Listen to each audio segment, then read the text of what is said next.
On this week's Rain on Your Parade, we talk about death and why the movie Coco might be the best ever.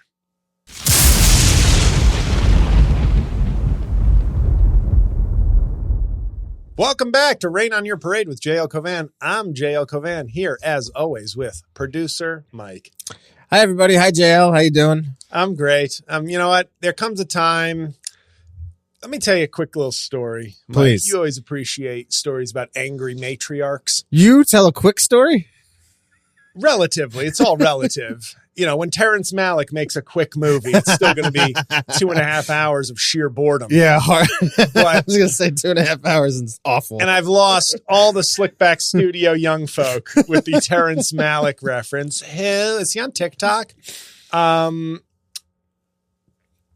My mom, for a good 25 years, would complain to my dad that he wouldn't make the bed. My mom was the breadwinner for a lot of my life, and my dad was much older. And my dad believed, you know, making the bed was woman's work. And he's an old-fashioned guy, born in 1931, Port-au-Prince, Haiti. A different time, certainly. Yeah. And it got to a point where after a while, I almost sided with my dad, where it was like, Mom, it's over. He's not making it. It's just it's 20 years of you cursing that he doesn't make the bed. It's time to just count your losses. Oddly enough, 20 years, you know, how long I've been doing comedy. But weirdly enough, I don't see the parallel here. It's time to cut your losses and just move on. Focus on other things. Don't waste the energy. Yeah. And that's how I feel about you being just incredibly rude at the top of every episode. Not rude, indignant. Disrespectful is what it is. Okay. Well, now that we've got that housekeeping, you know, I try to keep that, behind closed doors, you know, that's but sometimes we air the dirty laundry. It spills over every now and then. I'm sorry. But guys, I have a little bit of an apology. And first I want to make sure people are aware that I'm going to be in Las Vegas. I have a couple shows coming up in New York City, the 13th and the 14th. I'll be in Las Vegas on the 23rd of March. And then there's a little bit of a gap. We call that day job work. Okay, that's a very exclusive gig that I booked. I've booked a residency with a law firm for a couple of months. Okay, that's how we're going to refer to it now. That we're going to really use all the buzzy language. So I've got a 2 to 3 month residency with a very prestigious firm. I can't talk about it, but then I'm in DC in June and St. Paul, Minnesota in September, and I'm trying to obviously fill in a bunch of gigs up until then. But go to jlcomedy.com, check that out. Check out my new special, please.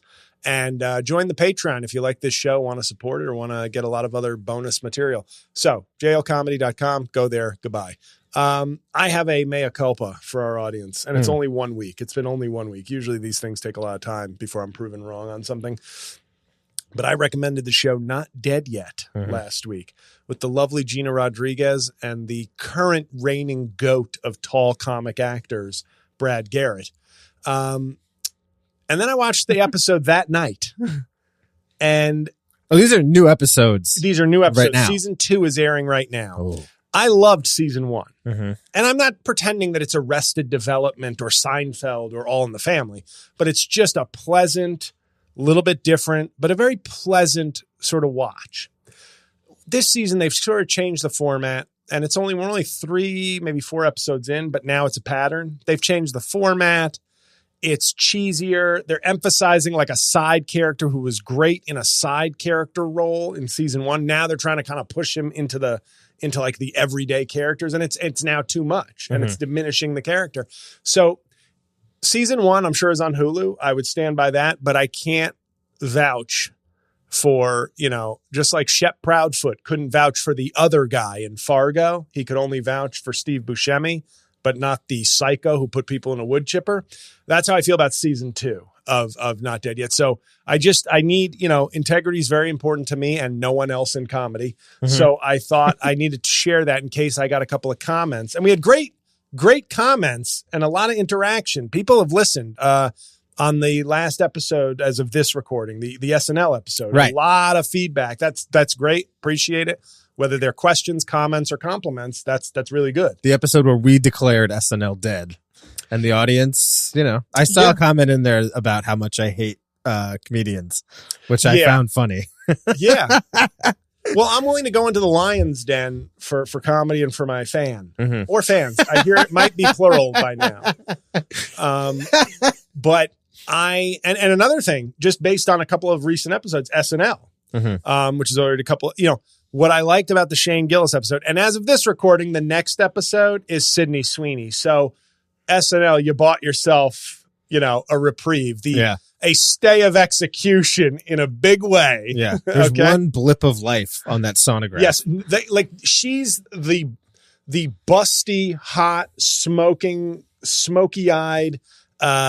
Susan Sarandon from Dead Man Walking right now. Like Sean Penn is SNL, just sitting there denying that he murdered comedy. And in comes sexy Sydney Sweeney in a habit, just trying to say, you have to confess. You won't feel freedom unless you have to admit you ruined comedy. And, hopefully SNL is like, would you wear a bikini in this sketch? I might get closer to saying I ruined comedy if I could see that. And she might. But the Shane Gillis episode, which everybody's talking about, what I loved about it is it was such a contradiction from what I said. I stand by what I said, but the great thing about it is whether you liked the episode or not, it did not feel like they took the week off. It did not feel cut and paste. It did not feel like they were just like, let's mail it in. Let's get a couple game shows. Let's get Kenan Thompson smiling at everything. Let's get there was no we might destroy sketch. Hell yeah. No, I'm not kidding. Fuck yeah.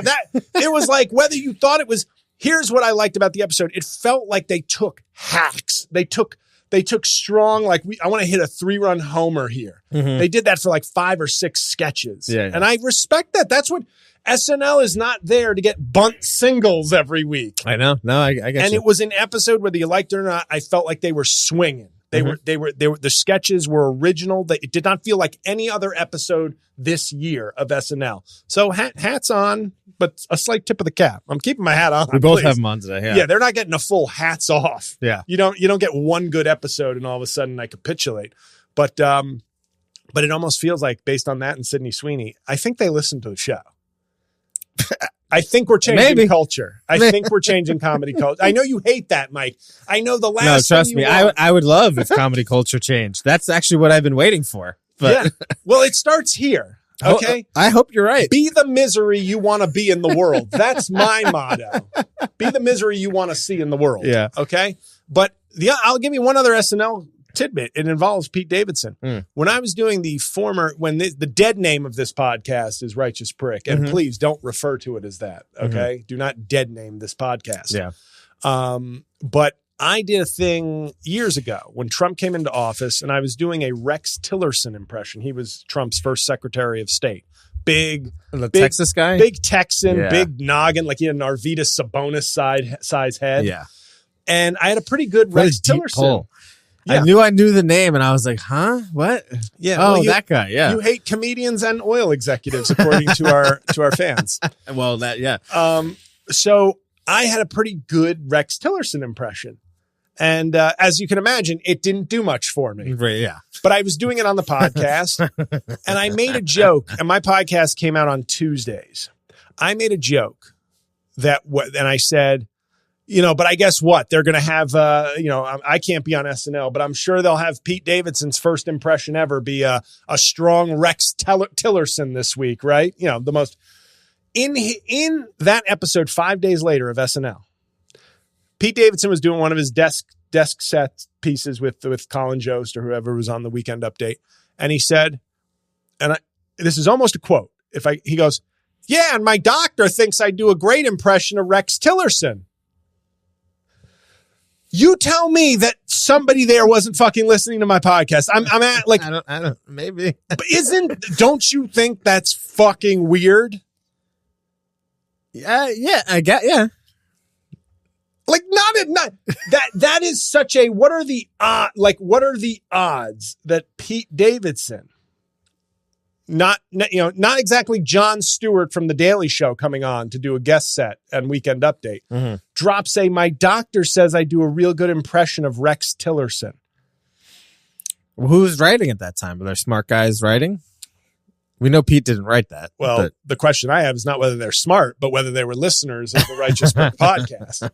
And I will say one other thing before we move on, because today's topic is a fun one. I think you'll agree. It's death. We're going to be talking about death. Yeah.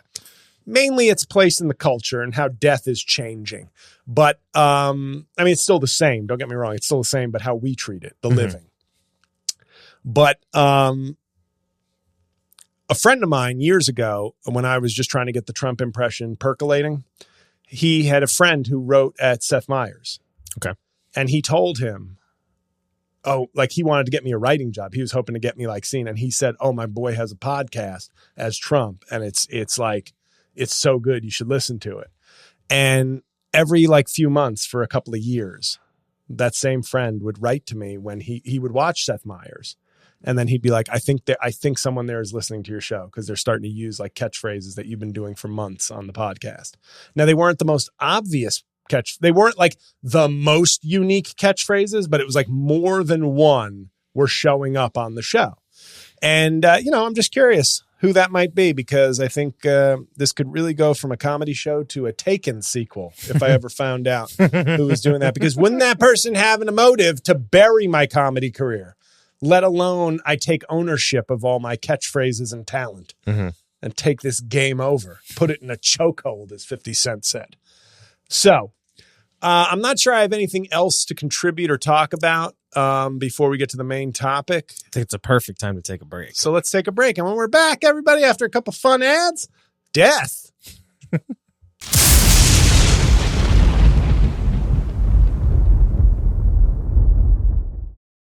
And we're back, everybody. Mike, how was that break? A bit depressing, I think. Yeah. It's kind of a perfect lead-in to the topic It today. is. It is. I mean, we talked about not dead yet in the intro, and now I feel like it's a perfect time to talk about death. Yeah. Death is my mom just turned 80, and she's a very resilient, tough woman, but you can't help but start to, my dad passed away at 85. My mom is the oldest living member of her family, in terms of her immediate family. Nobody ever even lived till 80. Mm-hmm. And you see you see somebody, their mortality. And I remember my uncle saying to me at my dad's funeral 7 years ago, my dad's yesterday was the 7-year anniversary of my dad's death. So, it's a lot of death around me. And I remember my uncle saying to me, and I think my uncle knew that he already had some issues, but didn't say anything. He would pass away 3 years later. But he just said to me after the funeral, he was just talking, and he said, yeah, you and your brother gave really nice eulogies. And, what's weird is that your mom is the only person who's known my entire life.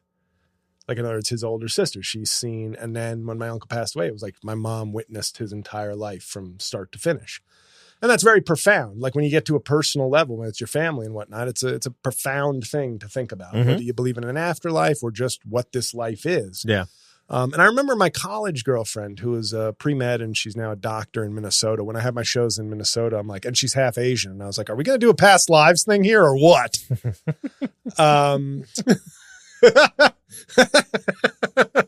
But, and we're not. The answer is we're not. I figured that. But she had said to me when I was starting comedy, and this is for all the bluster and the bullshit. This is when I often think the wisdom of women is not current women, not this dumb crop of chicks we have coming up who think empowerment is a dick sucking contest. If I can, I know. Agree to disagree. Yeah, I know. Sex positive over here. Yeah, no, I know. So's Magic Johnson. And she said to me, though, she was very much, being pre-med and then being in medical school, you're seeing I'm drinking, I'm depressed and fucking up law school and drinking. And she's looking at dead bodies and thinking about, and we were just that accelerated our drift apart, I think, because she was always more mature than me. But medical school versus law school was I joined an ugly fraternity and she was in a morgue. Yeah. Yeah. So it was oh, geez.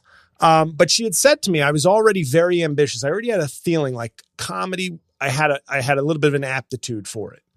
And it was really fun because it was the drug that got me out of my depression in law school, really. So I had a dependency on it a little bit. So when like a show would go good, or if I got booked on something, I was like, whoa. Right. And I remember her saying to me, she said this to me, and she was just like, I still remember it. She was just like, but when it's all said and done, all that matters is the people close to you and your family. And she said, even somebody like Bill Clinton, she was like, even somebody like Bill Clinton, even if his name carries on for a few hundred years, eventually it won't matter. Mm-hmm. But what will matter is the people in your life and how you treated them and how they treated you and how you shared that experience. And that was when I was like, oh, she definitely wants me to propose to her. Not happening.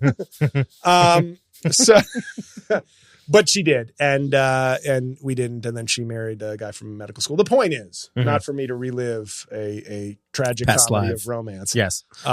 But that was like one of the first conversations I'd ever had with somebody I cared about death. And she had a perfect perspective on it, because now you get older and you're just like, yeah, that is kind of all that matters. Now, if I were headlining MSG tomorrow night, I'd probably be like, a few other things matter besides family. Yeah. Like these hot chicks backstage and my millions of fucking dollars. But when you're struggling, you can really appreciate how important the people around you are.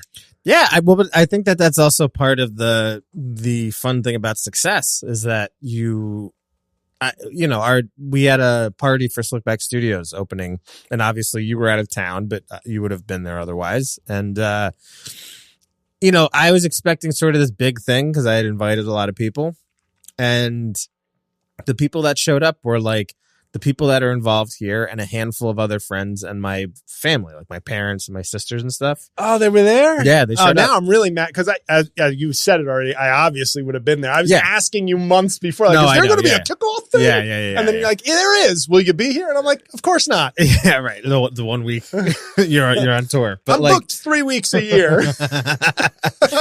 But, that's a small thing. It's not playing the garden, but it's sort of like a kickoff to what could potentially be something that's successful. And the people that were around me that I was enjoying it with were the people that were like primarily most of the people that I'm closest to and are closest to this thing. And there was something that was very bittersweet about that, where you're just kind of like, not even bittersweet, just like sweet about the fact that the people that are there are the people that care. Right. Like there was no bullshit there. There were no strap hangers.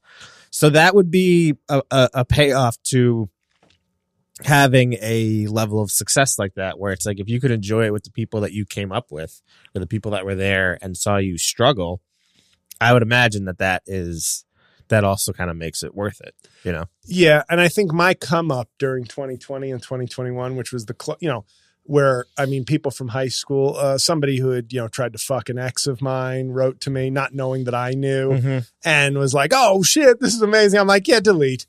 Because the one good thing is that I do have that,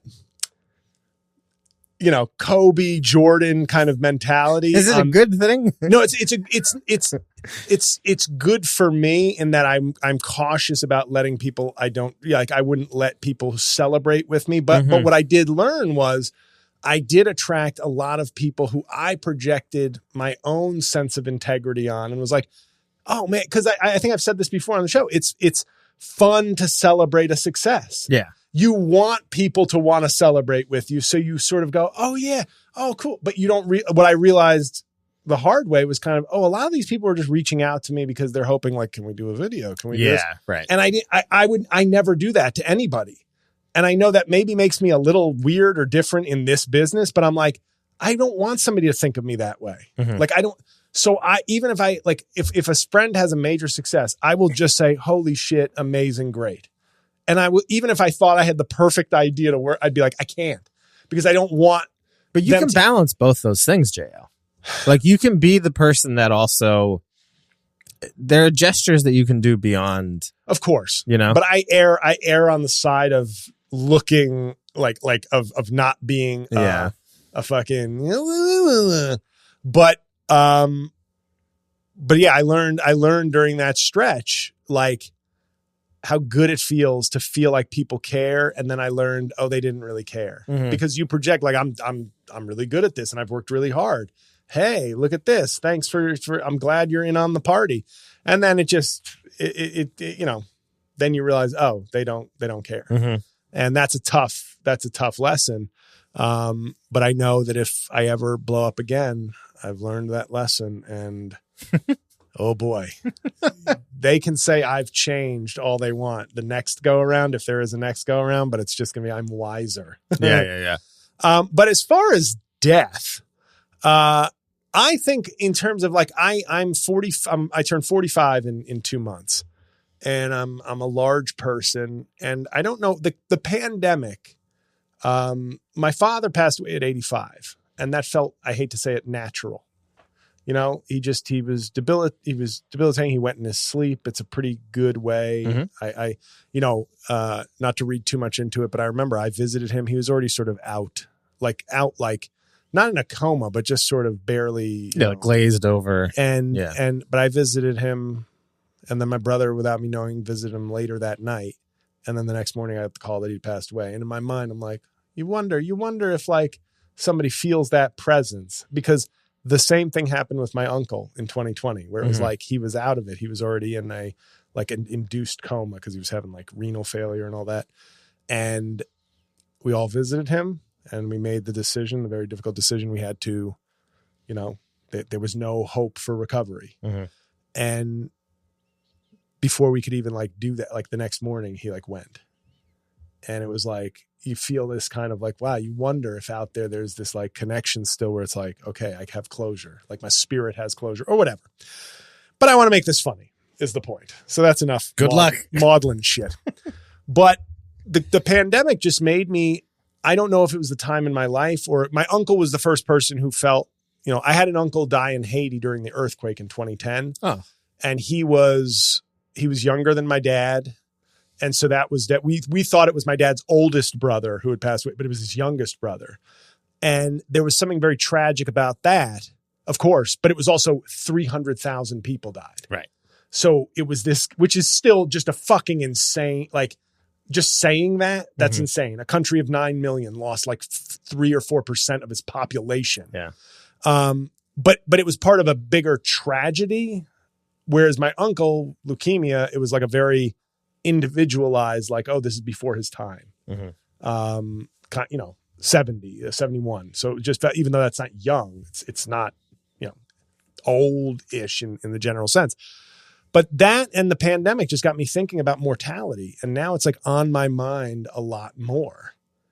And I wish it wasn't. But I wake up each day. Like I go to bed half the time just going, hope I wake up, because really, Laura's going to have a tough time moving me. I'm so sorry. I mean, I know. That's really funny though. A 5'2" woman weeping, trying to drag a 300-pound piece of shit. Yeah.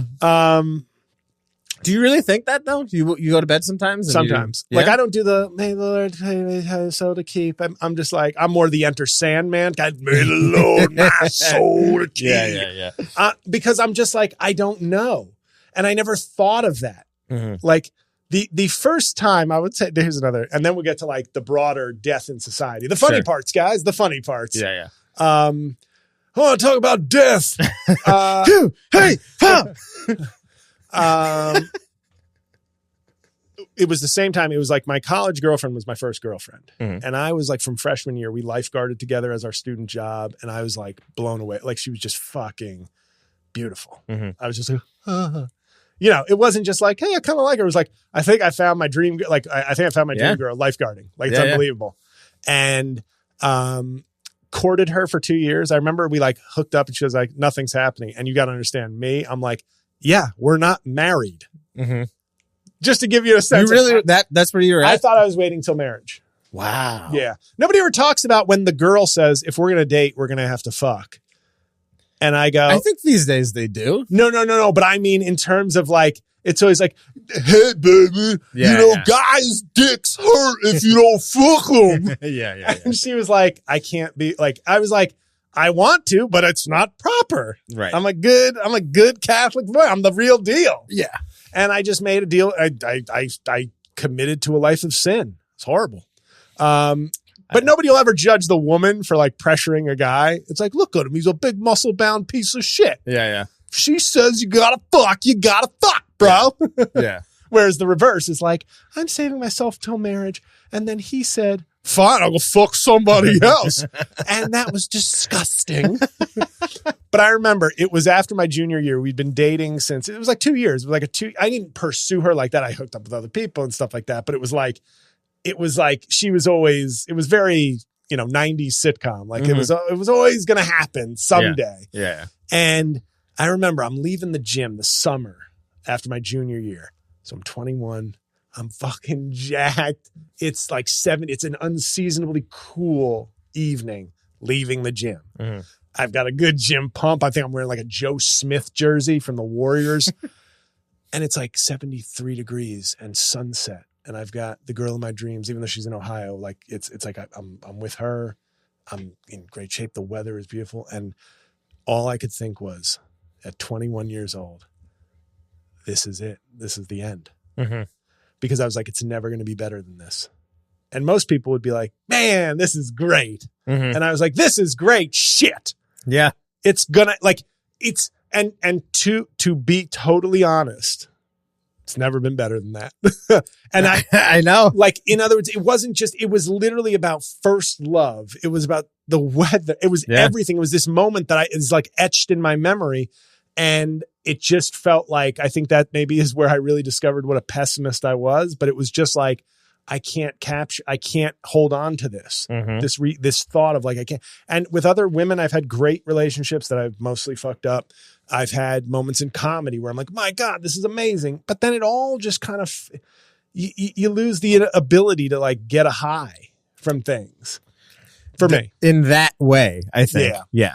But I remember my therapist saying to me, it's just so funny. I'm sorry to interrupt you. No. I have had that almost exact thought and those exact moments. Yeah. Where I had a girlfriend when I was 19. That was my first girlfriend in college too. And I was turning 20. And yeah, that's what most 19-year-olds do. Fuck you. I remember talking to her on the phone because I was like out of town for my birthday. And I was just like, she was like, are you like excited and happy? Like it's cool. You're going to be, you're 20 finally. Like she was like trying to pump me up or whatever. And I was just like depressed. And I was just like, I'm running out of time. Right. I had that feeling even at 20. It's a little bit different, I guess, than thinking like it's never going to be better than this. But even at 20, I was just like, if I don't start moving on doing some of the things that I want to do, like I'm going to miss it. Yeah. And that's definitely not true at 20. And I know that now, but I never had that thought that it was like, all right, it's awesome. I'm 20. Like, let's go. Right. You know what I mean? I had the same exact thought. Yeah. And it's if I could, to make a Matrix analogy, and I mean, this is no disrespect to all the great people I've met and known and my family, but there's a part of me that's like, if I could have captured the feeling in that moment and like put myself in a permanent coma with that feeling, it'd be tough to say no. Yeah. Because it was just like, it's this moment of feeling like you've conquered life. Yeah. Not in, despite this being an Alpha Bro podcast, not in that way. Yeah. Just in a way, like I won the game. Like the game is won, but but I'm only 21. Yeah. What do I do now? It's like when Obama left the White House where it's like, I'm 52. Yeah. Right. What the fuck do I do now? Hello, Spotify. Bruce Springsteen, you want to do a podcast? Hey, let's do 4 episodes. I agree, Bruce. But that's the thing they always say about a younger president. It's like, what do? You've reached, there is no replacing being the most powerful person in the world. Sure. And you've got, unlike, at least, hey, say what you will about Joe Biden. Not going to be around 25 more years. Although, wouldn't it be fucking crazy if he's like, I'm 110, Jack? There's no way. Wow, Secret Service is going to come for you. He's lucky to be walking around now, in my opinion, based off of what I've seen. Yeah. So, but death, that's how I relate to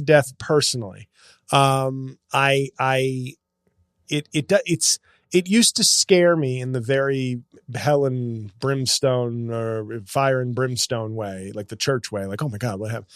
Now I'm still scared of death, I guess. But I'm more curious about it now. And just, I'm past the halfway point of my life. That's a thing that people go, you don't know that. I know that. Yeah, right. Like, I don't want to know that, but it's like, if I get to 90, if I get to 90, I don't think it's going to be a good 90. That's another disturbing thought. And you sort of go, like, when I get bills, sometimes I'm like, when will the fucking cell phone bill stop? When I'm dead. Yeah, right. That's when it'll stop. There's certain things you don't get released from until you are done. And it's like, well, that's a pretty rough trade-off. Yeah, it's true. No more bills, no more money getting taken out of my account. Right. That's the good news. No more money going in either. Right. But that's how I sort of relate to it on a personal level. But I look at our society. This is where this show always goes. It's all about society. And, some people have called me, the greatest cultural commentator of our time. Most of those people are in my dreams when I'm fighting off death. But I look at the way we treat death now, and it's morbidly humorous, but I also think it's partly what's explaining, when people died when I was younger, I didn't feel that my parents were pithy about it. Like in other words, when someone of stature or somebody they really liked, it was like a morose moment.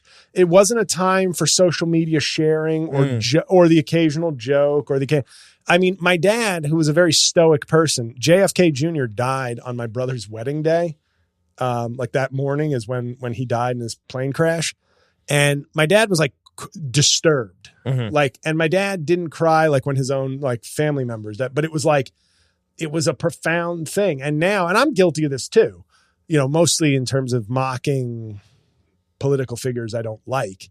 But when a death happens, it's like an outpouring and then it's forgotten and then it's like gone. Like, I feel like death lingered more in the past. I think in a good way, in a mourning way, in a sort of substantial, this is a profound loss kind of thing. And it's fewer and fewer people that can generate that level of sort of pause. Yeah, I remember my mom dying.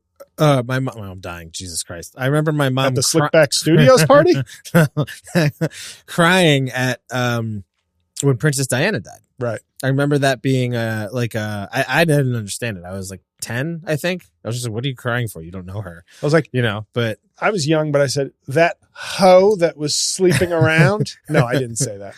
But I just remember, to your point, I think there were, and I mean, they do full episodes in like Mad Men when Martin Luther King Jr. was shot and people like that, and the weight that it had, JFK.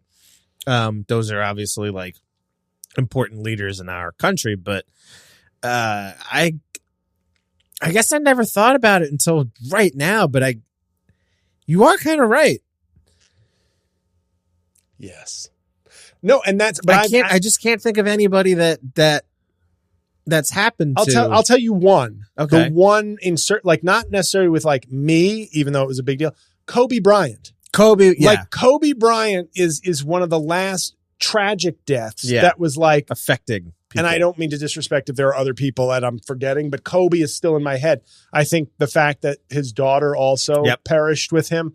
I think the fact that he had just retired and he had a full life to go. Yeah. A second life. He's just getting started. Is he like 41? 41. Yeah. And so that was one of those. But in terms of just even when someone dies of note, like I still have the obituaries of Greg Giraldo and Patrice O'Neill because those meant something to me. Not that I wasn't friends with them. I'd met Patrice a couple times. I worked with him a couple times. I'd seen Greg Giraldo once at the gym and he rejected me once on Last Comic Standing with comments that I completely agreed with because I went with a more hacky premise thinking that would be a bigger laugh. And he kind of said, it's a good joke, but that we've heard like 15 of those. And I was like, that's exactly why I almost didn't do it. But I kept those obituaries because I was like, those mean something to me.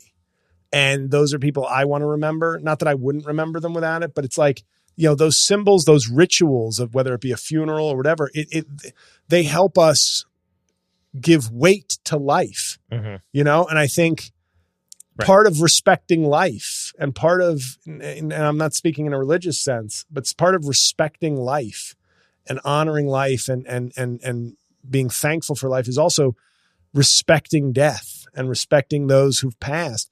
One of my favorite movies, it keeps climbing, but one of my favorite movies ever, really, it doesn't have to be just a Pixar movie, is Coco.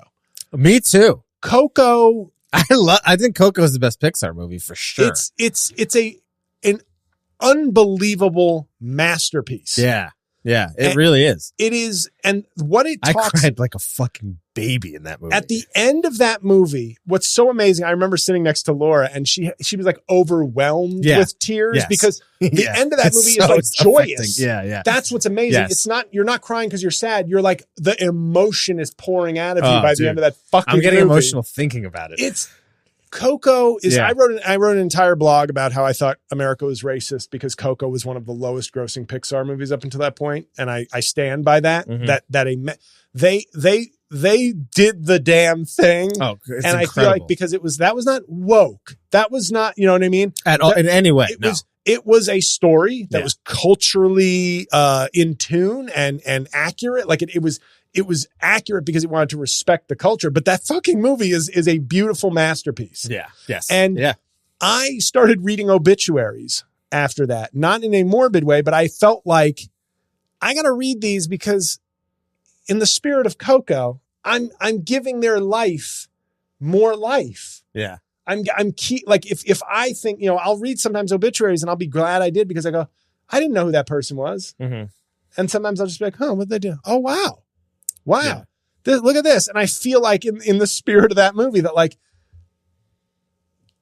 I don't want to sound too crystally and too, No, talk your talk here, Jay. I'm into this. But I feel like you are respecting what they've done. You're respecting life and their life, and you're learning, and what they put into the world lives on. Yeah. Even if it's just me knowing that they invented something or that they helped somebody do something, or what made them famous for worthy of a New York Times obituary was they did this one thing that was really amazing one time or whatever. And, but Coco is like one of those movies that sort of, and that was before the pandemic when we were confronted for the first time, because our lives, I was talking about this with somebody the other day.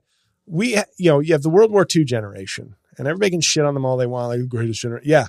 What they did. I mean, yes, dude. It's amazing. Yes. When you actually really put it into perspective. Right. And you can do a flip side and be like, and even if you weren't in the war, there were things going on in civil rights and things that are also landmark things about moving humanity and this country forward. Mm-hmm. So even if people were kept out of certain things, there were other people on the other track doing incredible country changing things. Mm-hmm. The 60s, this incredible decade of upheaval and like tragedy and, but you're part of this incredible moment and time in history.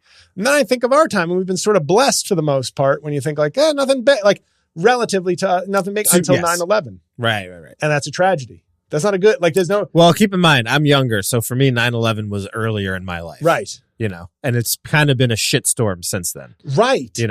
That's 9/11, housing crisis, markets crash, pandemic. You got a lot of bad stuff happened in my sort of life span that has affected a lot of Americans, but you had a couple years before that to enjoy in the 90s. Yeah. I did. Yeah. And boy, did I enjoy it. No, I didn't really enjoy the 90s. I did my homework. I lifted weights, and I pined for a woman who didn't date me until 2000. 2000? No. Before the towers came 99? No, 2000. And she studied abroad. Let's go back to her, my past lives moment.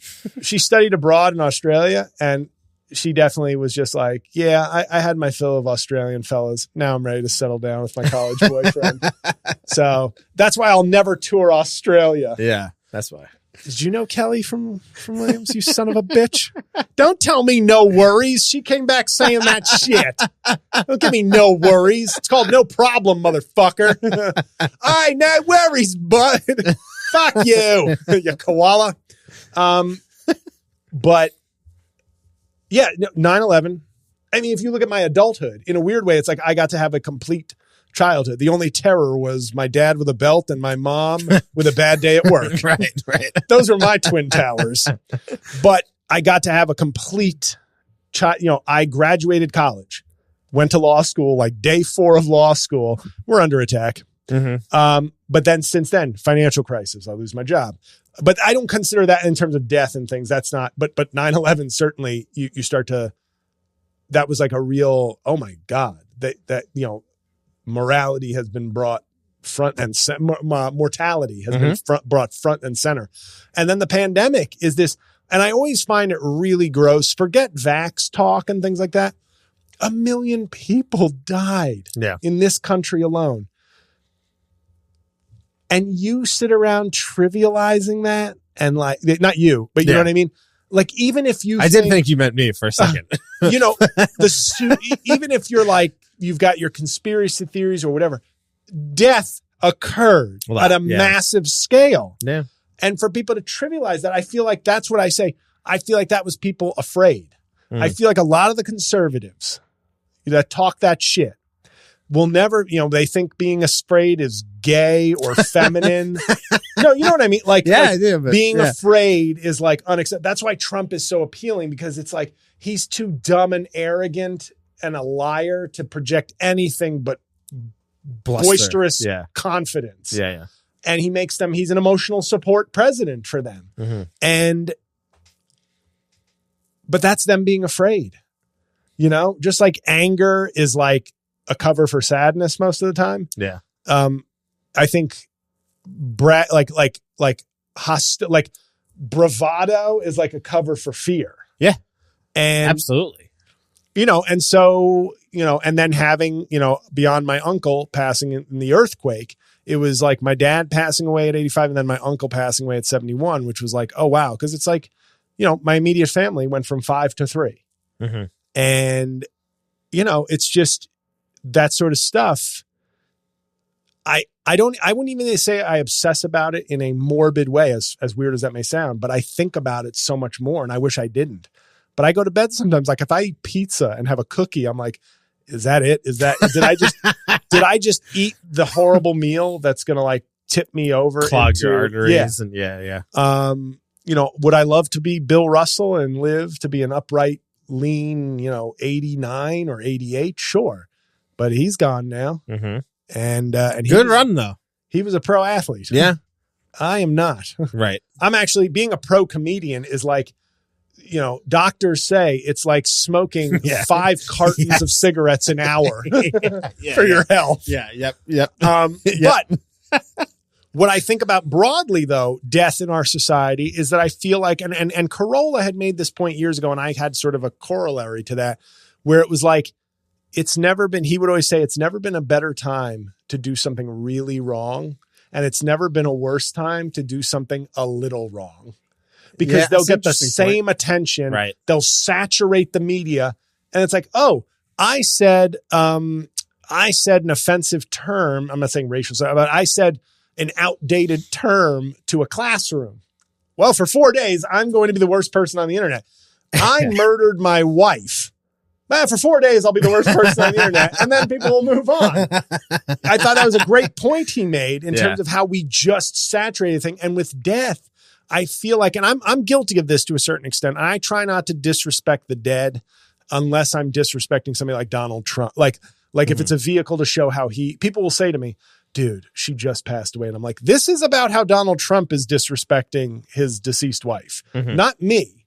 Like, the point is, I'm using this opportunity to show him as a cruel person in a darkly comedic way. But I'm not saying burn in hell, Ivana. Yeah. But I get it. I get a sensitivity there, of course. But I feel like now we just sort of saturate everything with RIP, RIP, RIP. We don't, for the most part, take a pause and sort of appreciate the loss of a life or that meant something. Some people do, obviously, but I feel like a lot of it, we RIP, RIP, RIP, RIP, and then we move on, or joke, RIP, joke, and we moved on. And it's like, and that's it. And I feel like, as I always criticize so many things in society, I think this is sort of an offshoot of social media in terms of just an overflow of information. The information spigot never turns off. Mm-hmm. So we take a quick pause to be like, oh, that's terrible. That's more information. But oh, what was that? What was that? A very important person died. You know what I mean? So it's almost like a dance where we're dance partners in terms of devaluing important things. It's not just us, but it takes two to tango. It takes two to disrespect life. Well, my theory on it is that I think there's such a cynicism right now about, and partially some of it does come from the fact that we have like social media and we just know too much about people. Yeah. Where I kind of feel like now there's always just a think piece about somebody that's like ready to be dropped. Right. No matter who it is. Like you think of somebody like John McCain or whatever, when he died, that was like a really big deal during the Trump presidency and everything. And like Democrats and Republicans still both went. He was like well liked in Washington, whether you were on his side or not. And his daughter stinks, but she's still in my top 5 GOP chicks. In terms of just like being like semi-normal. No, just huge rack. Oh, okay. But I think that like that's a great example where it's like the guy died. He was a hero in the military hero for the country, and it's just like there's just always the think piece ready to come out. That's just like, well, was he really a hero? He was a military hawk, and blah blah blah blah blah. So it's like if you don't really have, and that's just not. I'm just using him as an example. Sure. But you could do that about anybody. It's like John Lennon. John Lennon might have hit his wife once, or I don't know. Well, have you heard her sing? But you know what I mean? Like everybody is just very quick to just be like this guy, this person wasn't actually as good as you think. Yeah. After they've been dead. You know, that's why I fair. celebrate Vince McMahon when he's alive. Right. Despite his horrible behavior, we praise you for the work you've done. Right. And once we see those books, we know it's going to be way worse. Oh, God. I wanted to do one, but I'm gonna hold off. Did you shower today? Because you're going to get filthy right now. But it is, you're right in terms of we have too much information on everybody. I remember I just finished a book review for my Patreon about a book called Mountains Beyond Mountains, which is about this Dr. Paul Farmer, who really was like, I read his obituary. This is a perfect example of, I bought the book. It was a 20-year-old book, but I never heard of it because I read his obituary. And this was a guy who worked in Haiti and was like, I mean, he puts humanity to shame with how dedicated, how he used his gifts, his brilliant mind and medical talents to really make the world a better place as best he could, as one individual could. And it's an incredible story, an incredible person. And he died at 62. You know, that's really, and you think, wow, this guy probably had 15 more years to give of like life-saving knowledge and care. And I felt like that was, that's one of those obituaries that I just read and was glad I did in that sort of spirit of Coco. Yeah. And as goofy as that sounds, everybody, if you do one thing after this episode, if you haven't seen Coco, it's so good. Watch Coco. It's so beautiful. It's a beautiful movie. It has the spirit of a beautiful independent film. Yeah. But the pace and joy and speed of a Pixar movie. It's so good. Yes. And it'll, there are certain things. It's a weird thing to say, but there are certain movies that'll like, that's a movie that I feel like changed my perspective on things a little bit, as goofy as that may sound. But I get, now I'm in the second half of my life and I don't know where it's going, but I don't know where it's been. Hanging on to promises of, anyway, White Snake. Here I go again. But it's, I feel younger. Yeah, that's true. TikTok. For the audience listening. Video, that's how you TikTok gotta dance. watch both. You gotta listen and watch. But I just think it's just another example of where I feel like we're in this world where everything is kind of in a coordinated effort to make us worse as people. And I just feel like I'm not saying any individual person has a role to play in like death becoming more trivial, but I think the overflow of information, the speed with which we get it, the sort of lockstep RIP, oh no. And then like in 2 days, it's just gone and somebody else has died. And this is everybody's like, I thought this was going to get funny. This is the funny part, folks. You've waited long enough. The other thing that's going to be weird is when we get older, even older, not you, me. And I feel like the Lester Freeman of Slickback Studios for all you Wire fans. I feel like I'm the old guy, like doing like in the back while these young podcasters are running around. I'm just like glasses over here, just reading books and going like, look at all these young podcasters. But the in memoriam section of like TV, of the Emmys and the Oscars and the Grammys, at some point it's going to be its own show, because you're going to have people, so much content that we flooded with that it's like, I can't believe. I disagree. I can't believe Barry Smithburn wasn't honored. He was in 3 seasons of Cum Dumpster on Whiskey Time Plus, and they didn't even put him in the in memoriam. What about Debbie Schultz? Did you not? She was in 14 seasons. She did the voice of 14 seasons of Cocoa Puffs on Nat Geo Nickelodeon Minus. She was like part of my childhood, and they didn't even honor her. Right? What are they doing? Who the fuck is Liam Neeson? I don't even know who that is. Some old fuck. Yeah, but Johnny he did Johnson. Movies? Johnny What are movies? Johnson recorded my favorite electronic jazz disco album from 2039. It was the soundtrack of my summer. He died and they didn't even say anything. I think it's going to go the other way. I think it's just going to, I think there's just no more in memoriam. We're done remembering people. Because if everybody's got a shot at being famous, like think about, like I need to die soon, to be honest. I could get an obituary, I think, in some papers if I die now. Yeah.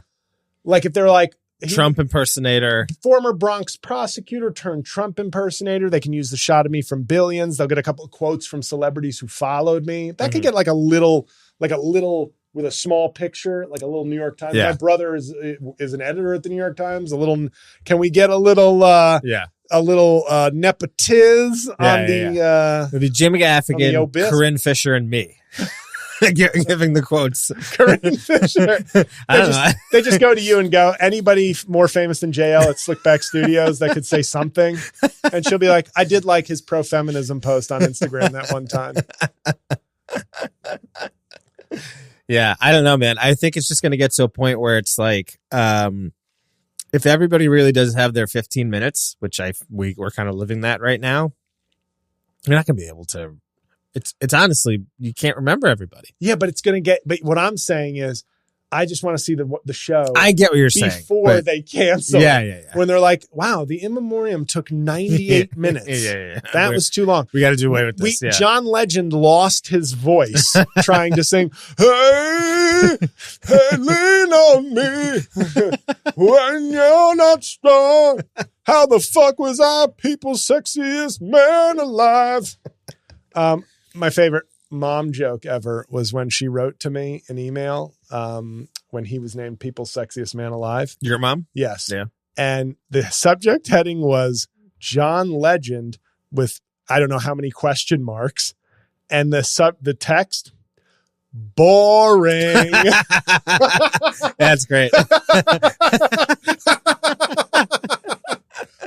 I thought that was fucking perfect. No funny. Disrespect to him as an artist and a good person, I assume. But one of the great disappointments in my life, though, I thought he was going to be like an awesome, cool musician because his second album was really, really good, and he became Chrissy Teigen's husband, and that was it.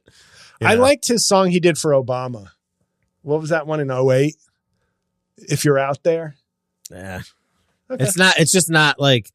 Once Again was the album I'm talking about. It's awesome. It's awesome. His second album. Yeah, it's so good, and it's like that's the one that he probably got like Best New Artist or whatever at the Grammys for, right? Yeah, that or his first one, which is pretty good, but once again is like a. Which one has that song, Ordinary People? That's the first one. Oh boy, but I hate that song. You hate Ordinary People? I like Ordinary People. That's when he was still like a musician, though. Now I don't know what the fuck. Oh, look at that! All of a sudden, Mike has finally drawn a line. It's only episode 24 if you go by videos, 25 if you go by audio. We remember you, third party episode. You were a great one. Now you've finally drawn your line on what a sellout is. Oh, but I thought John Legend was a sellout for a long time, many years. There's a point in time where I would have gone to see him and paid to see him, and now I wouldn't be paid to see him. I hate him, and it sucks. John Mayer too. Both those guys, man. Like two guys that I know we completely derailed this, but you're two people you wish were dead. So it fits the show theme. It just bums me out when somebody has this great potential it unhouses, and it doesn't bum you out. It person experiencing homelessness you out. Yeah. Thank you. It just they're two guys that I had a lot of hope for in terms of like kind of keeping musicianship alive in popular music and kind of like pushing things and being experimental and like interesting. And they just both became none of those things, you know? Yeah. No, but this is kind of let's be honest, the theme of this show, intentional or not, is kind of, we're Slim Pickens in Dr. Strangelove on the nuke as it plummets to Earth. Yes, we are. We're having a party acknowledging the fact that we are collectively, like you just went to a thing we weren't even talking about. You named two guys who came into the game as like reputable musicians and artists who were lured or moved or just chose to go in a more popular, conventional, bland way. Yeah. And, and they have the clout. Like, this is the thing I'll never have the chance to prove it probably, but I feel like I'd be somebody who's like, no, I'm going to keep doing comedy the way I do. If I get successful, I'm just going to keep riding that. I'm not going to, like, I always thought one of the biggest disservices to Dane Cook. That's right. I'm bringing Dane Cook up. Was he got huge, in a Shane Gillis, a Matt Rife kind of way. Mm-hmm. He was at it longer, I think, but he became really huge, and his management and him struck while the iron was hot. And there was a certain level of impatience about it, which was not needed. Mm-hmm. You were making millions of dollars as a stand-up comic. Why rush the movie career?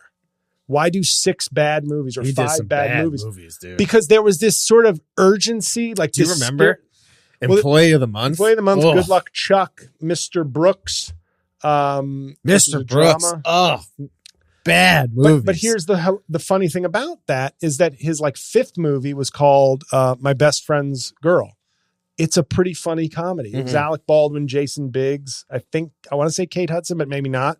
Yeah. That movie's pretty good. Yeah. That should have been what he should have done is a couple supporting roles. Ike Barinholtz in Blockers, if you will. Mm-hmm. Have you ever seen Blockers? No. Great comedy. I'm not fucking kidding. Love the movie Blockers. Ike Barinholtz, I say it, Laura hates, as you can imagine.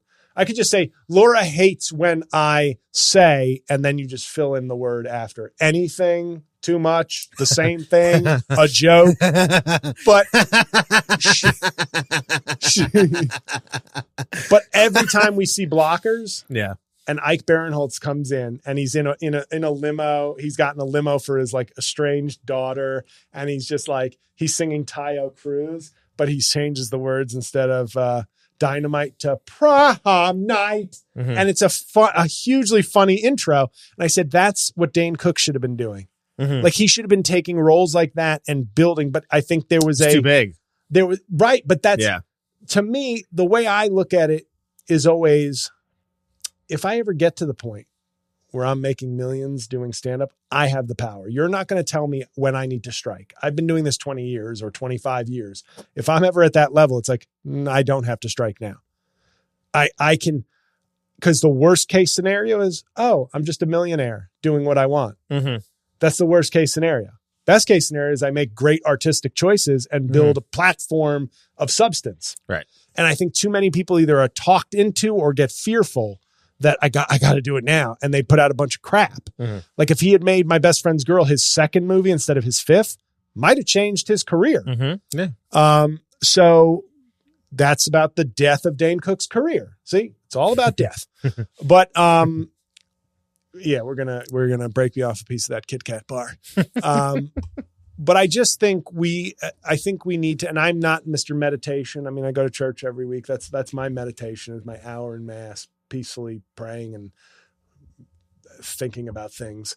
But I think we all should, like, I wish I could speak to millions instead of dozens, but we should, I think we should be more mindful of things. And I don't just mean like, take a pause and be about yourself and take 10 minutes to close your eyes and breathe and have a cup of tea.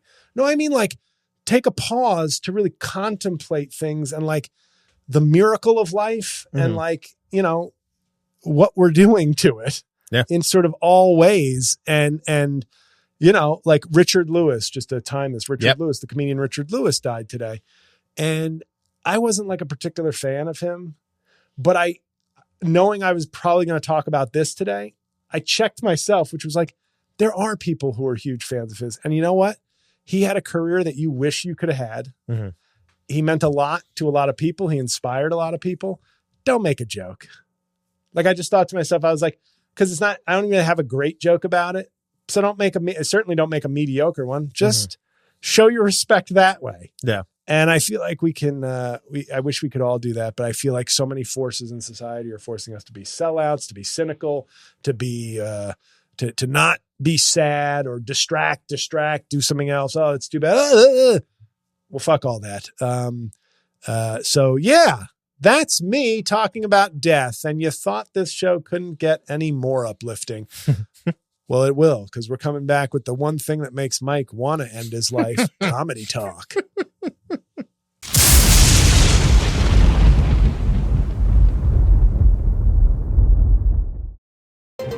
And now, from the Slickback Studios newsroom in Williamsburg, Brooklyn, here is Scott Pelley with a Rain on Your Parade special reports.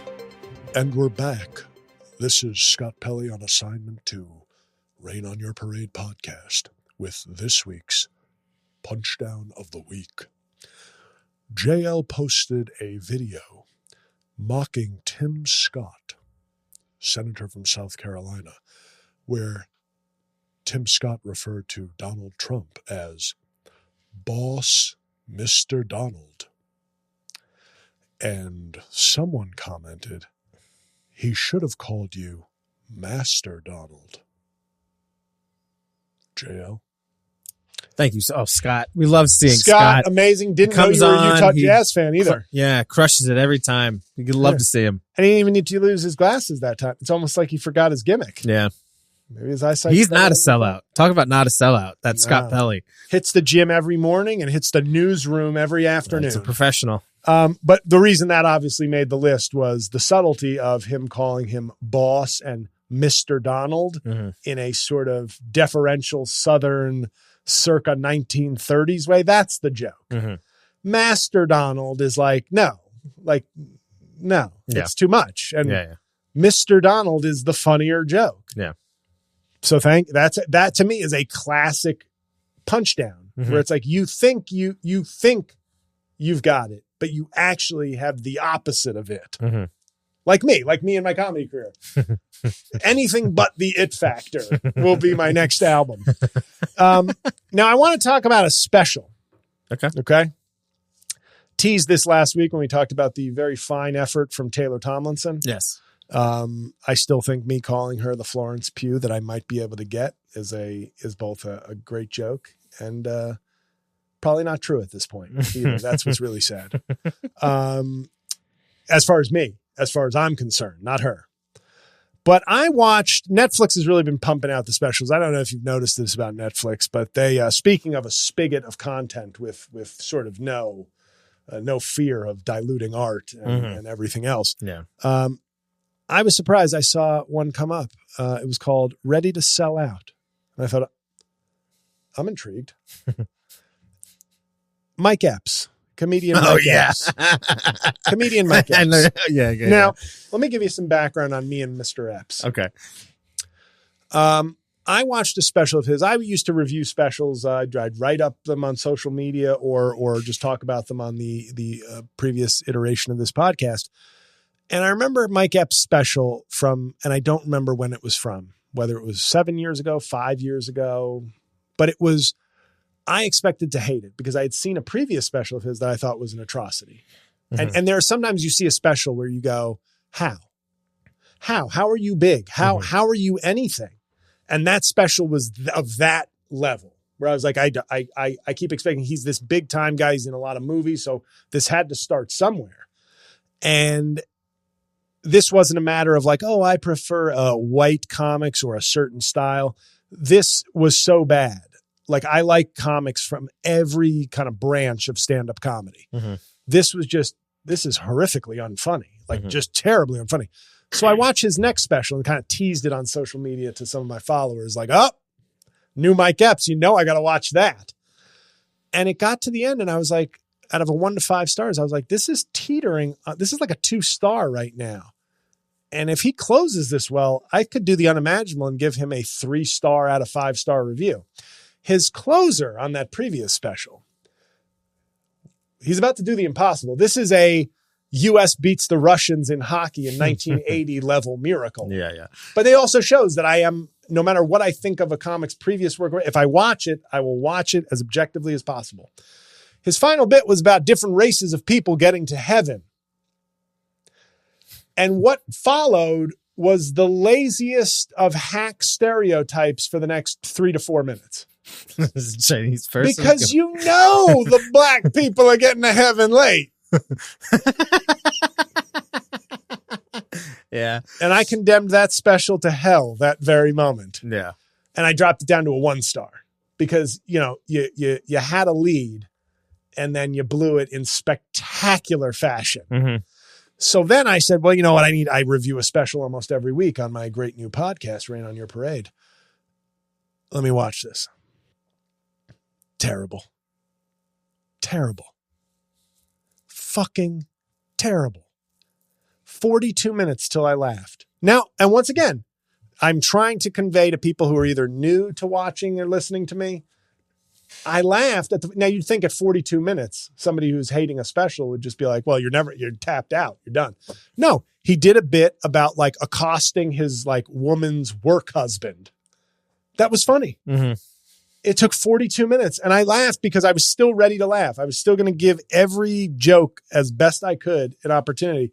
But it was like watching someone who was not taking an open mic seriously, just drifting from topic to premise to and he hits himself with the mic, Chappelle style. And it was just like, but I don't think a lot of people are laughing, sir. Like, what are we doing here?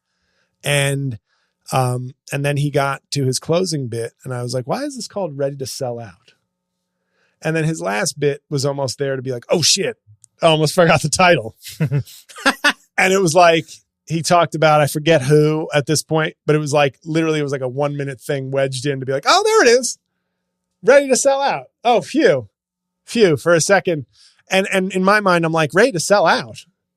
You've been in movies and you're putting out an atrocious special. Yeah. What does selling out look like? If this isn't selling out, what does Mike Epps selling out look like? The Mike Epps OnlyFans. Oh my God. These are the jokes that were too unfunny for my special. You can get that bonus content. But it was an abortion, Michael, an abortion. That's the review. I have never understood. I have genuinely never understood this man's career. Mm-hmm. And, boy, did this special stink. I'm sorry. It was a real stinker. Ready to sell out, ready to unsubscribe to Netflix is what I would call that one. So on that positive note, guys, thanks for listening. Thanks for watching. As always, remember, if you want to leave a comment or engage with us, comments on the YouTube episode, they boosted. We had a great viewership on this week's on the last episode. Always comment. Talk that shit because it helps us. Good, bad, indifferent, a thought, a recommendation, anything. If you thought of something during the episode, we'll reply. And by will, I mean me. But we'll, comment there, ask away. And then obviously we appreciate if you're a viewer or a listener, nice review on Spotify or Apple Podcasts. We got a couple new reviews on iTunes. Love that. So thank you for that. And beyond that, where I'm performing, where you can, listen to this show, and we appreciate you. And, we talked about death, but I think, what I really want is, I'm like, think of my podcast like The Game with Michael Douglas. We want to drag you through an awful experience so that you appreciate life afterwards. So thank you. And I just did a John Oliver point. I hate that. And now this. See you next Thursday.